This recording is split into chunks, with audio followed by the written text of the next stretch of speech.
What's going on, everybody? Anthony with Jhuly's Aquatics and Gardening, and it's time for another video.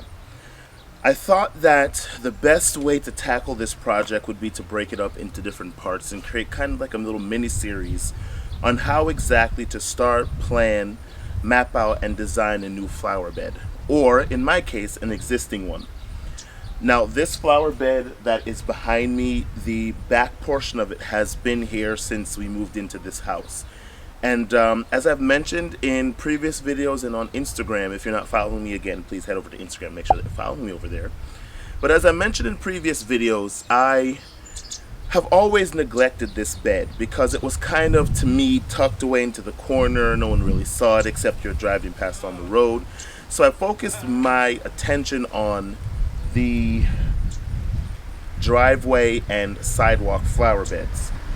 So this past year I decided to focus my attention on this flower bed and make sure that I have foundation plantings in this bed. So in today's video I wanted to go over what plants to choose for a new flower bed. I wanted to talk about lighting and other elements that are important in a flower bed design. So some of the things I'm going to talk about in today's video are foundation plants, lighting, the size of those plants, and exactly how to space them out properly, and some other little nuances that you want to consider when you're planting a new flower bed. Now, the first thing that you want to do is make sure that your flower bed is big enough. Most often, you want your flower beds, if you're cutting them out yourselves, to be at least 4 feet deep. It's better to go on the 6-foot side of the fence. However, 4 feet is the minimum because most plants get between 4 and 6 feet wide at maturity. So you want to make sure that your plants are not going to be brushing up against the house or whatever your flower beds are carved around. If you can avoid having your plants make physical contact with any surfaces that are going to have reflective heat, the better, because whatever side of the plant is facing that surface is going to more than likely scorch. So again, you want to have your flower beds be at least 4 feet deep. 6 feet and above is actually preferable. Next, before you start picking out plants, you want to consider the lighting. Now, lighting is very important. What I actually do is over a few days, sometimes a few weeks, I'll come out and I'll survey that piece of the flower bed or that piece of the land or that piece of the property that I'm going to be working in. I want to see when the light hits that flower bed, how long it's there for, and where exactly the light falls while it's in that particular part of the bed. What do I mean by where does the light fall? In some flower beds, the light will fill up the flower bed from the front to the back. Sometimes it'll start from the back to the front. And I know that kind of sounds weird. In this flower bed behind me, in the afternoon, the sun starts from the back of the bed and kind of works itself towards the middle of the bed. In the morning, it starts in the front and works itself to about the middle of the bed. So at some point in time, the entire flower bed gets sun, but the length of time that that particular portion of the bed is in the sun matters. For example, if I were to be putting this Utopia Plum Yew, which is a shade-loving evergreen, into a flower bed, I want to make sure that it's in a part of the bed that gets 4 hours or less of sun. So in the space that I'm working in, the sun comes in from this direction in the morning, comes in from the east, and because of the amount of plants that I have on this side of the flower bed, it kind of filters out the light that hits the ground. So in the morning, it gets about 4.5 hours of sun, and then in the afternoon from the west, it gets about another 2 to 3 hours of sun in specific areas. So I'm going to be siting this plum yew in an area of the flower bed that gets 4 hours or less of sun. Now, the last thing you want to consider in lighting is how the lighting changes over the course of the seasons. In this flower bed behind me, in the spring, late winter and early spring when things are not leaved out, this is in full sun. However, in the late spring throughout the summer, it gets part sun. So again, paying attention to how the light falls in your flower beds is critically important to the success of your plants. The next thing you want to consider when you're designing a new flower bed are the colors. Now, most plants are green. Now, most times when we think of green, we think of this shade of green that... green. I sound like my daughter. She says green, not green. Most times we think of the shade of green that this Japanese holly has. This is a soft touch Japanese holly. However, there are different shades of green, and some gardeners, they like only green in their flower beds, but you can get different shades of green to give you that contrast.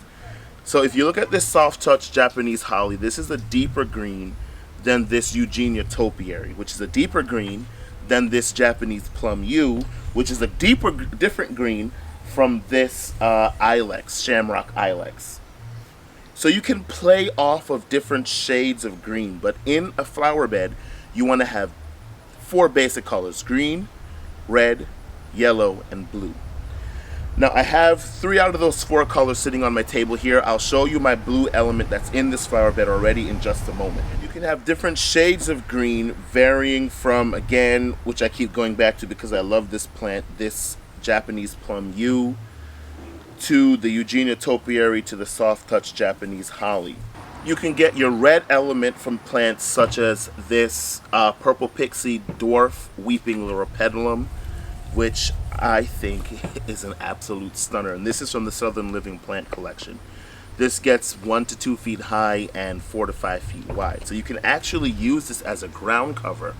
In my case, I'm going to be using it as a spiller in a container that's going to be living here, a concrete container that's going to be living here year round. You can also pull red into your garden by planting such things as Japanese maples.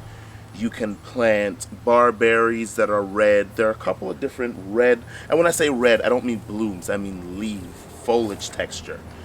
You don't want to rely heavily on bloom color when you're choosing your foundation pieces. You want to rely on foliage texture and interest in different seasons, which I'll touch on in a minute. You can get your yellow color from several different plants, such as this Sunshine ligustrum from the Southern Living Plant Collection, and this actually has year-round interest. So once you've gotten down the size and shape of your flower bed, how the light falls in that particular flower bed, you want to start choosing your plants. And again, you want to make sure that you take into account the mature size of your plant. This shamrock ilex that I've got here beside me gets about 4 to 5 feet tall and wide, but it takes very well to pruning. So I can keep this shrub in check and in shape the way that I want by simply clipping on it on a regular basis. Now I picked this plant on purpose because the stem, it has a couple of strong central stems.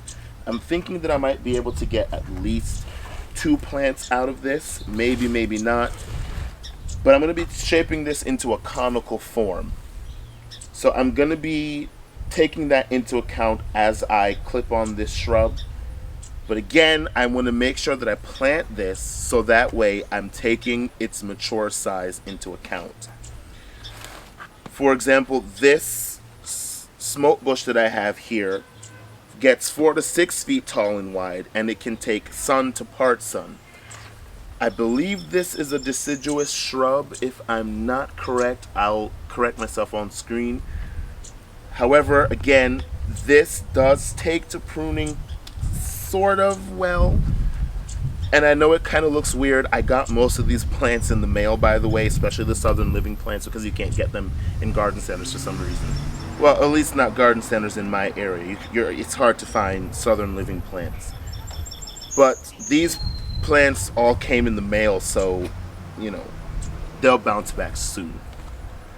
This loropetalum, again, gets 1 to 2 feet tall, 4 to 5 feet wide. I'm going to be planting it in a container, but if I was going to be planting it in the ground, I would need to take into consideration the fact that it gets 5 feet wide. I don't know how this intermingles with other plants, as far as will it be a thug and choke plants out, or will it kind of go around and intermingle with plants well. Since I don't know that fact, if I was planting it in the ground, I would need to take that 4 to 5 feet width into account And if I am going to be planting things around it, I need to understand the growth rate of the plant to know whether or not I'm going to have to move things out and how quickly. So not only do you want to take their mature size into account, but you want to look at leaf structure rather than blooms when it comes onto foundation plantings. This ilex has very fine, upright leaves. The ligustrum that I have here has very rounded, chartreuse, delicate foliage. The smoke bush has almost fern-like leaves. So when we look at these three plants, we have a great mix of textures going on as far as leaf structure is concerned. Now, what we could do is look at these three plants together. I hope the camera's picking it up for you. That deep purple of the Lauropetalum with the chartreuse green of the Winecraft Gold Smoke Bush is a stunner, and you can't go wrong with that purple with the chartreuse color. And then when you back it up with this dark green color texture, it really speaks a great language in the garden. It makes everything look cohesive, the colors play off of one another, and they contrast quite well. One thing you want to consider, again, when it comes on to leaf structure, is not planting two plants that are identical close to one another. I've got a rosemary that I'm actually going to be planting in the ground in this flower bed. And a lot of people don't consider rosemary or other types of perennial herbs as foundation plants. Not only do they offer a great aroma, but they offer a great structure and texture in the garden. And herbs obviously take very well to clipping and pruning, so you can keep them size controlled quite easily. So this rosemary and this Japanese yew have similar leaf structure. So I'm going to want to make sure to space them apart in the flower bed to give me a little bit of contrast and depth. Also, you don't want to plant all of your upright shrubs right beside each other. So I wouldn't be planting this ilex right beside this Eugenia topiary, because again, they're both upright plants and you kind of want to space them apart to give your eye some visual interest. So lastly, when it comes on to plant choice in your flower beds, you want to take into account again their mature size, making sure that you have those four colors, red, yellow, green, and blue in your flower bed. And you also want to take into account seasonal interest. Don't want everything looking nice only in the spring, and then for the rest of the year the flower bed is a dud. So you want to choose evergreens. You want to choose things that flower in the spring, things that flower in the summer. You want to choose things that look nice in the fall.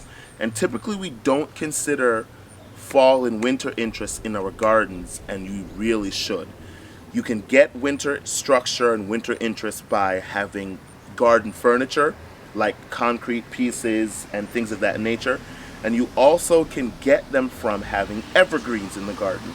And again, you want to design your flower bed to have each section of the flower bed look good throughout those fall and winter months. So again, just to recap, when you are designing a flower bed, you want to take into account the size of your flower bed. You want to take into account the mature size of your plants. You want to take into account the lighting, and you also want to take into account the leaf structure of each individual plant while you're choosing your plants. Now, I hope you enjoyed this video. I hope you learned something. I hope the information that I gave out was helpful to you. If you are in the process of designing a flower bed and you'd like some tips or you'd like some plant suggestions, go ahead and leave your comment in the comment section below. If you have plant suggestions or plants that you use in your flower beds as seasonal interest or as foundation plantings, please be sure to leave a comment down below and let us know what those plants are so that we can learn from each other. I'm going to get to work on placing all of these plants and kind of spacing them out, and I'll be sure to show you that in the next video. If you didn't see the first video in this series when I actually designed the lines of this flower bed and amended the soil, I'm going to be sure to leave a link in the cards above. So go ahead and go back and check that video out, and stay tuned for the next part in this series where we actually work on planting these plants and other shrubs and flowers in this flower bed. If you're not subscribed to the channel, make sure that you're subscribed with the notification bell on. Head over to Instagram and follow me there. Stay tuned. Leave a comment below. Leave this video a thumbs up, and I'll see you in the next one. Take care, guys.